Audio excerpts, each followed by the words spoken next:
300 টাকা 500 টাকা 1000 টাকা তেল দেয় আর আমরা অসহায় গরিব পোলা পাইলে খাওয়াইতে পারি না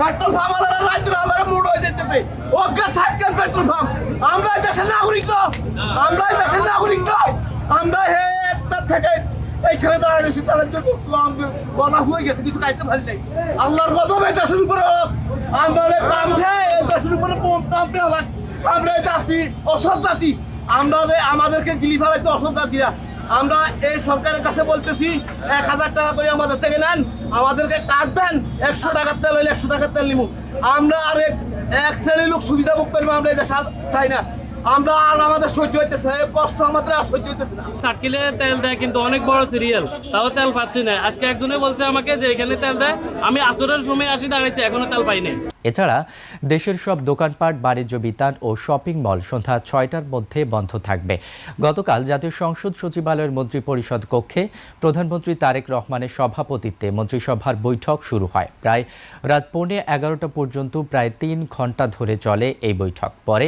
সেখানে ব্রিফিংয়ে বৈঠকের সিদ্ধান্ত জানান মন্ত্রিপরিষদ সচিব নাসিবুল করিম এর আগে সকালে দেশের সব দোকানপাট বাণিজ্য বিতান ও শপিং মল রাত 8টার মধ্যে বন্ধ করার ঘোষণা দিয়েছিল বাংলাদেশ দোকান মালিক ব্যবসায়ী সমিতি তবে হোটেল ফার্মেসি ও জরুরি প্রয়োজনীয় সেবার দোকান ও কাঁচা বাজারের আওতার বাইরে থাকবে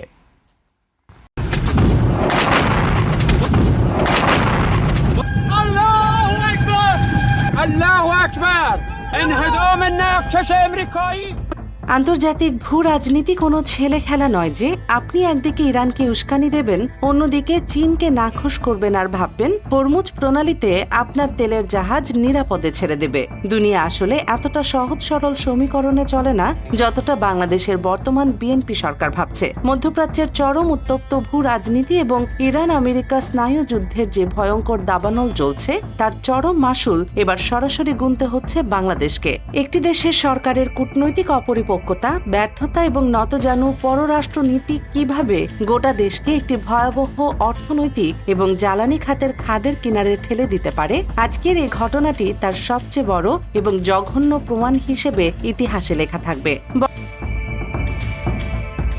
বর্তমান ক্ষমতাসীন সরকার চাইলে খুব সহজে এই ইস্যুতে কূটনৈতিক নীরবতা পালন করতে পারত যখন পুরো বিশ্ব মধ্যপ্রাচ্যের এই সংঘাত নিয়ে চিন্তিত তখন ইরান দুনিয়ার তাবৎ দেশের মধ্যে হাত গোনা মাত্র 5 থেকে 6টি দেশকে তাদের হরমুজ প্রণালী ব্যবহারের জন্য বিশেষ ট্রানজিট ক্লিয়ারেন্স বা ছাড়পত্র দিয়েছিল আর সেই পরম সৌভাগ্যবান দেশগুলোর মধ্যে একটি ছিল বাংলাদেশ শুধু ক্লিয়ারেন্স দেয়াই নয় ইরান অত্যন্ত প্রকাশ্যে এবং আনুষ্ঠানিকভাবে ঘোষণাও দিয়েছিল যে বাংলাদেশ তাদের অত্যন্ত কাছের এবং পরম বন্ধু প্রতিম একটি রাষ্ট্র একটি দেশের চরম বিপদের সময় এর চেয়ে বড় কূটনৈতিক সৌজন্য আর কি হতে পারে যা ইরান দেখিয়েছিল কিন্তু এই চরম সৌজন্যের প্রতিদানে আমাদের পররাষ্ট্র মন্ত্রণালয় কি করলো বন্ধুত্বের ঘোষণার ঠিক 2 দিন পরেই তারা অতি উৎসাহী হয়ে আন্তর্জাতিক ফোরামে ইরানের বিরুদ্ধে একটি কড়া নিন্দাবাদ জানাতে গেল বর্তমান সরকারের ভেতরে এমন কিছু সামরিক ও কৌশলগত উপদেষ্টা রয়েছেন যারা এখনো পুরনো ধ্যান ধারণা নিয়ে চলছেন এবং সরকারকে প্রতিনিয়ত কান পড়া দিচ্ছেন যে তেল গ্যাস ও সারের দাম বেড়ে যাওয়ায় আমদানি ব্যয় ও ভর্তুকি দুটোই একসঙ্গে বেড়েছে পরিস্থিতি মোকাবেলায় সরকার উন্নয়ন সহযোগীদের কাছ থেকে জরুরিভাবে প্রায় $300 কোটি ঋণ চেয়েছে আগামী মার্চ-জুন সময়ে এই অর্থ বৈদেশিক মুদ্রার মজুদ ধরে রাখা ও প্রয়োজনীয় আমদানিতে ব্যবহার করার পরিকল্পনা রয়েছে একই সময়ে ভর্তুকির অতিরিক্ত চাপ দাঁড়াতে পারে প্রায় ৩৮,৫৪২ কোটি টাকা সব মিলিয়ে ভর্তুকি ব্যয় দাঁড়াবে প্রায় ৯৭,৫৪২ কোটি টাকা যেখানে বাজেটে বরাদ্দ আছে ৫৯,০০০ কোটি টাকা প্রথম আলোর প্রতিবেদনে বলা হয়েছে এই অর্থনৈতিক চাপ মূলত যুদ্ধজনিত বৈশ্বিক সরবরাহ সংকটের ফল হাতে থাকা ব্যবহারযোগ্য অপরিশোধিত তেল প্রায় শেষ হয়ে এসেছে ফলে উৎপাদনের গতি কমিয়ে দিতে বাধ্য হয়েছে কর্তৃপক্ষ বর্তমান পরিস্থিতিতে আর মাত্র 1 সপ্তাহের মধ্যে উৎপাদন পুরোপুরি বন্ধ হয়ে যাওয়ার আশঙ্কা তৈরি হয়েছে চট্টগ্রামের পতেঙ্গায় অবস্থিত এই শোধনাগার এতদিন সৌদি আরবের আরাবিয়ান লাইট ক্রুড ও সংযুক্ত আরব আমিরাতের মারবান ক্রুড পরিশোধন করে আসছিল কিন্তু নির্ধারিত তেলবাহী জাহাজ আটকে যাওয়ায় সংকট তীব্র হয়েছে এমন তথ্যই উঠে আসে দৈনিক প্রথম আলোর একটি প্রতিবেদনে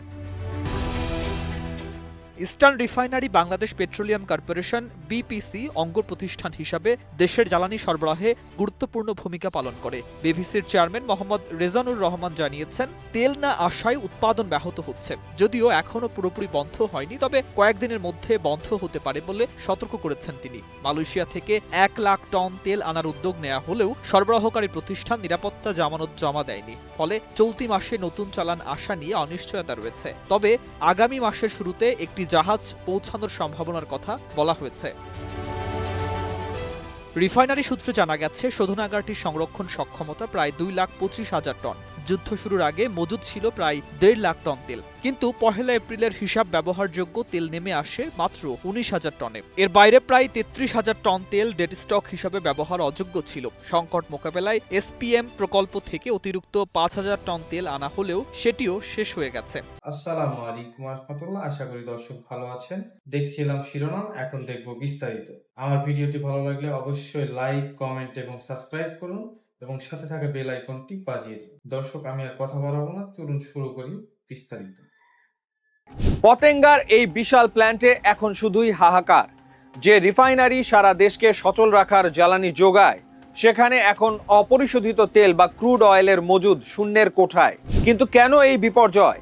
ইরান ইসরায়েল যুদ্ধের আগুন কি তবে এবার বাংলাদেশের রান্নাঘর আর সড়কের চাকা থামিয়ে দিচ্ছে? ইস্টার্ন রিফাইনারি মূলত সৌদি আরবের অ্যারাবিয়ান লাইট আর আরব আমিরাতের মারবান ক্রুড পরিশোধন করে। গত মাসে 2টি বড় জাহাজ আসার কথা থাকলেও যুদ্ধের কারণে সেগুলো মাঝপথে আটকে গেছে। বিপিসি চেয়ারম্যান জানিয়েছেন, মজুদ এতটাই নিচে নেমেছে যে ডেড স্টক বা ট্যাঙ্কের তলানিতে পড়ে থাকা তেল দিয়ে কোনো মতে উৎপাদন সচল রাখা হয়েছে। 1 এপ্রিলের হিসেবে ব্যবহারযোগ্য তেলের পরিমাণ 19,000 টনে ঠেকেছে। সোজা কথায়, রিফাইনারি এখন লাইফ সাপোর্টে চলছে। গত 28 ফেব্রুয়ারি যখন ইরানে হামলা শুরু হয়, তখন থেকেই পারস্য উপসাগর রণক্ষেত্রে পরিণত হয়েছে। বাংলাদেশের জন্য তেল নিয়ে আসা জাহাজ নর্ডিক পোলুক্স 3রা মার্চ তেল বোঝাই করেও সৌদি আরবের বন্দরে ফিরে যেতে বাধ্য হয়, কারণ হরমুজ প্রণালী এখন একটি মরণ ফাঁদ। 8 এপ্রিল যুদ্ধবিরতি হলেও এই পথ এখনো নিরাপদ নয়। এমনকি বিকল্প দেশ মালয়েশিয়া থেকে তেল আনার চেষ্টা করা হলেও আমলাতান্ত্রিক জটিলতায় তা এখনো সফল হয়নি। ইস্টার্ন রিফাইনারি যদি বন্ধ হয়ে যায়, তবে কি দেশ অচল হয়ে পড়বে?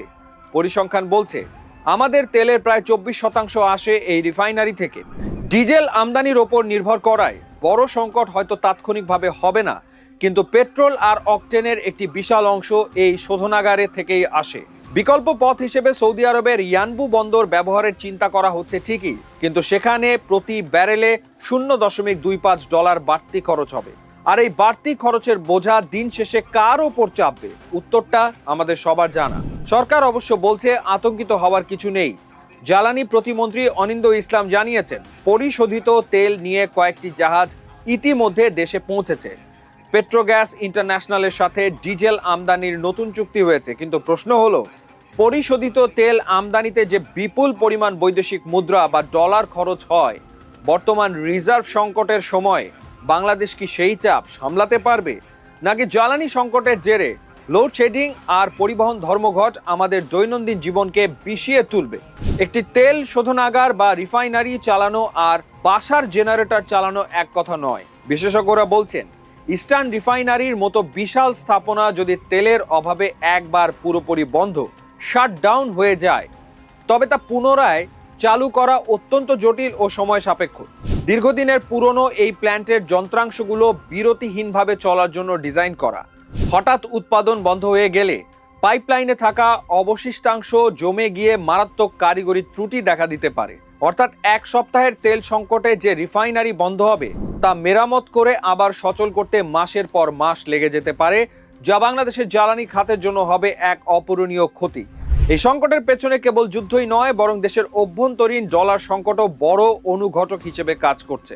মালয়েশিয়া বা অন্যান্য দেশ থেকে তেল আনার কথা থাকলেও অনেক সরবরাহকারী প্রতিষ্ঠান নিরাপত্তা জামানত বা পিজি দিতে দেরি করছে, যার মূল কারণ আমাদের ব্যাংকিং খাতের ওপর আস্থার অভাব। পরিশোধিত তেল আমদানি করে সাময়িকভাবে পরিস্থিতি সামাল দেওয়ার চেষ্টা করা হলেও এতে দেশের ডলার রিজার্ভের ওপর প্রচণ্ড চাপ পড়ছে।